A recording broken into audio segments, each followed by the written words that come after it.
Top 10 test batsman ஐசிசியோட official rankings பார்க்கலாம். 10th பிளேஸ்ல 747 ரேட்டிங் பாயிண்ட்ல இங்கிலாந்து பிளேயர் பென் டக்கெட் இருக்காரு. 9th பிளேஸ்ல 748 ரேட்டிங் பாயிண்ட்ஸோட நியூசிலாந்தோட பிளேயர் டேரியல் மிச்சல் இருக்காரு. 8th பிளேஸ்ல 768 ரேட்டிங் பாயிண்ட்ஸோட நம்ம இந்தியன் பிளேயர் ரிஷப் பண்ட் இருக்காரு.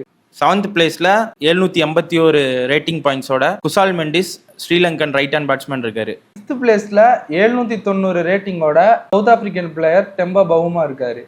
5th பிளேஸ்ல 792 ரேட்டிங் பாயிண்ட்ஸோட இந்தியாவோட ஓப்பனர் எஸ்எஸ்வி ஜெய்ஸ்வால் இருக்காரு. 4th பிளேஸ்ல 816 ரேட்டிங் பாயிண்டோட ஆஸ்திரேலியன் பிளேயர் ஸ்டீவ் ஸ்மித் இருக்காரு. 3rd பிளேஸ்ல 858 ரேட்டிங் பாயிண்ட்ஸோட Kane Williamson New Zealand right hand batsman இருக்காரு. 868 ரேட்டிங் பாயிண்ட்ஸோட England player Harry Brooks 2nd பிளேஸ்ல இருக்காரு. ஃபர்ஸ்ட் பிளேஸ்ல 908 ரேட்டிங் பாயிண்ட்ஸோட இங்கிலாந்தோட மிடில் ஆர்டர் பேட்ஸ்மேன் பிளேயர் யாருன்னு தெரிஞ்சா கமெண்ட்ல சொல்லுங்க.